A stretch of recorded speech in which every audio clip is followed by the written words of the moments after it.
So this is my 1997 Toyota Hiace Super Custom, and I've had it for 6 months now. If you watched my 3-month update video, I'm sorry, that was just such a horrible video. I was new to YouTube, well, I still am new to YouTube, but that was just a horrible video. I didn't have a microphone like I do now, and it was a really windy day, kind of like today, and I was just worried about the wind noise, and I kind of got lost in what I was trying to say. So, if you have seen that, I'm sorry. If you haven't seen it, don't do it. Don't go and watch it. But I'm referencing that video because there are some updates from that video in this video today. If you're just joining me for the first time, I'll just give you a brief rundown of what this is. It's a 1997 Toyota Hiace Super Custom G. Actually, it's more than that, but I'll get back to that later. 4-wheel drive, 8-seater van. I bought it last year while the car was in Japan and I was in Sydney, and we both met up in Perth, Western Australia. In this video, I'm going to run you through what it's been like to live with this thing for 6 months now. And I plan to do a 3-month video update, which that horrible video in the beginning, a 6-month video, and then a 1-year update on it. So let's get started.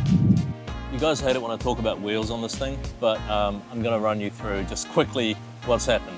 So you guys know these wheels from the 3-month video update. I had to get them to pass compliance here in Western Australia. And the 17-inch Motora motors that came with the car are off it now. They're for sale and they're never going back on it. So I went back and forth and made some pretty crappy videos about wheels before. And I was undecided between the two. And the reason for that was the 17s look nice on it. They're Japanese, they're period correct. And the importer had put on these really nice expensive tires for me, so I felt really bad pulling them off. But the reason I've gone for these instead of those is not just for one simple reason. I've ditched the 17-inch Motora motors for a multitude of reasons, and they all kind of added up. So the first reason I got rid of the 17s was it needed spacers to run on the back, and basically wherever you are in the world, spacers are illegal. So if I did have an accident in this, my insurance company could say no to my claim. And secondly, even though they were balanced, they still had a vibration between 90 and 110 kilometers an hour, which is basically highway cruising speeds here in Australia. And over time, that would have chewed out my wheel bearings. So, nah. And then thirdly, they scraped. Just here on the left wheel, it was missing like 5 millimeters of clearance. And every time I'd hit a bump, or you'd go to turn and you'd forget about it sometimes, and you hear this scraping, grinding noise. And all of those things combined means that I'm never going to run those wheels again. These wheels are the original size for the car. So these are Toyota wheels off a Hilux, I mentioned that last time. And these tires are the OEM spec tires for the car as well. And the difference in how it rides and handles and drives is night and day. These wheels are so nice on the car. What I will do, and I have mentioned this on one of my boring other videos, is that when I do replace these tires, I'll go for one size bigger. So not so big that it'll scrape, but big enough to get the belly off the ground and just give it that sort of stance. Plus I'll go for light truck construction, all terrains. So they'll be nice and tough for when the car's ready to do some traveling around Australia. Because we are thinking about going home to New Zealand. And of course, I will be taking this with me.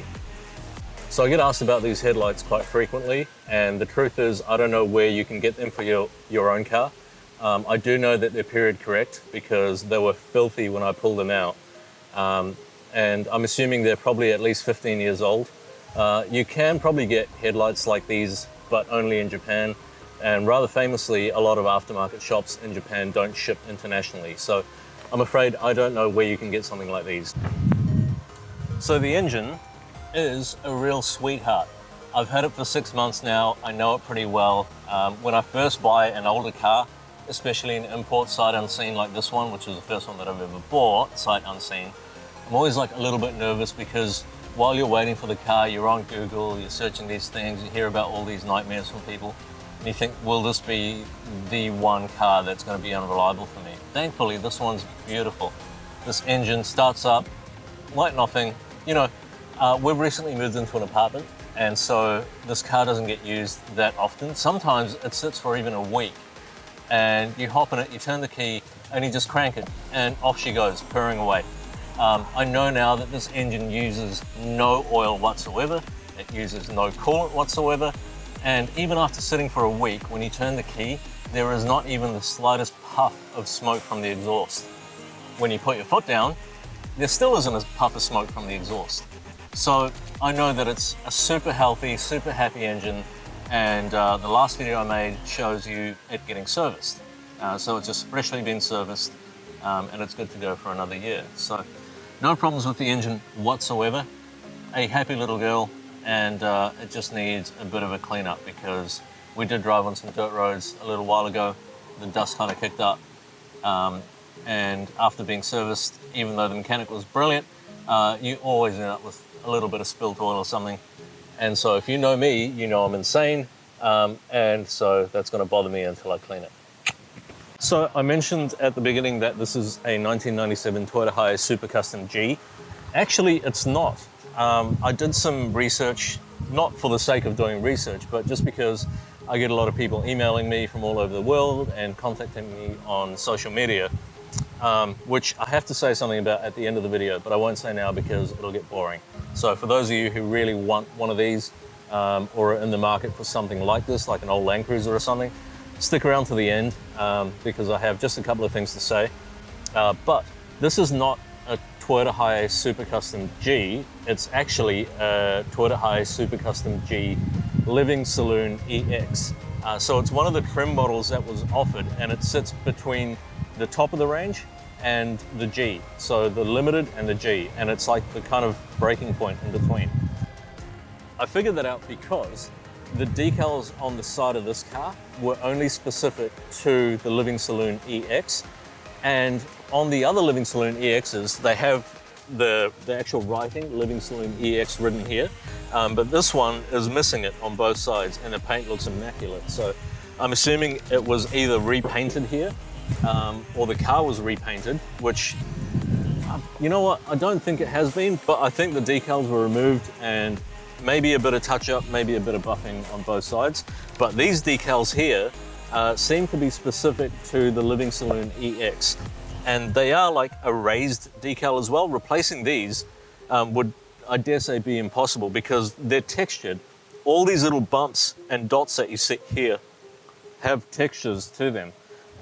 Also, pretty much every single Living Saloon EX has the brown velour interior, as well as the wood grain interior as well, that this one has. Whereas only some Limiteds have that, only some Limiteds might have the wood grain, only some G models might have the brown velour interior, but almost every single Living Saloon, especially after 1996, has the exact same spec as this, and the Living Saloon EX predominantly only came in pearl white over titanium. So this is definitely a Living Saloon EX model.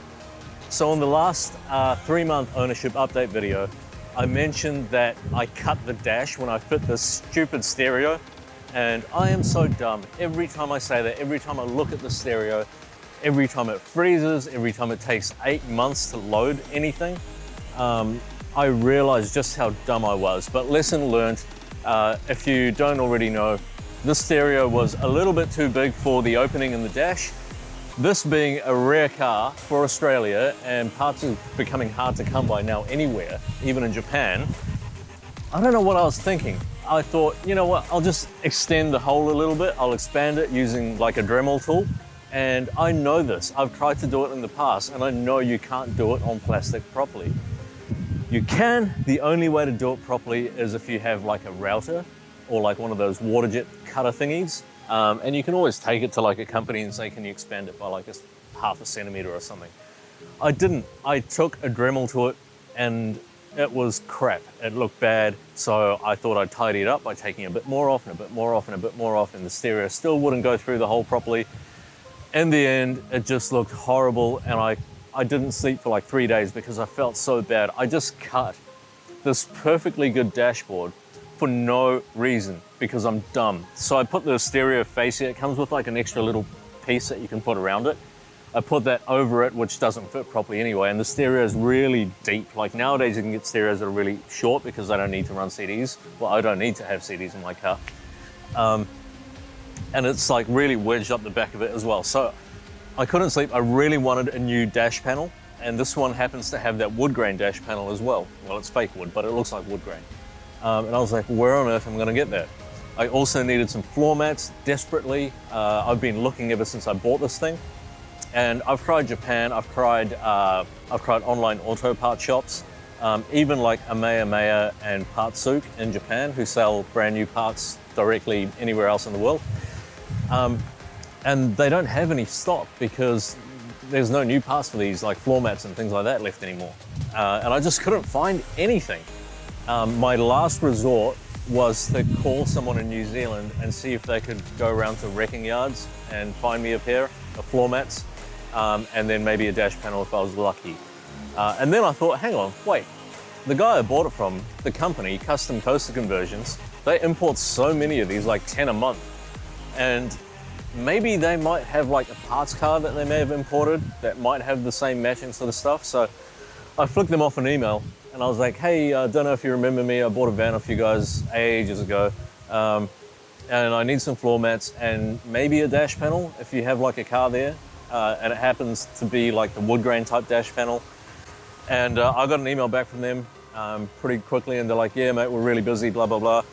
And you know, the usual deal, like when you call a wreckers here, because there are cars like these being wrecked in Australia. But the thing about wreckers here is, and I know this firsthand, they make like $2 to $8 million a year selling engines and body panel parts. And the thing about selling engines and body panel parts is, it's not something that you just want. It's not like, you know, a nice new pair of shoes. You either need an engine or you don't.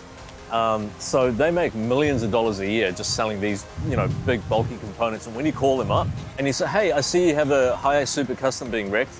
Can I have the floor mats from it? And they're like, nah.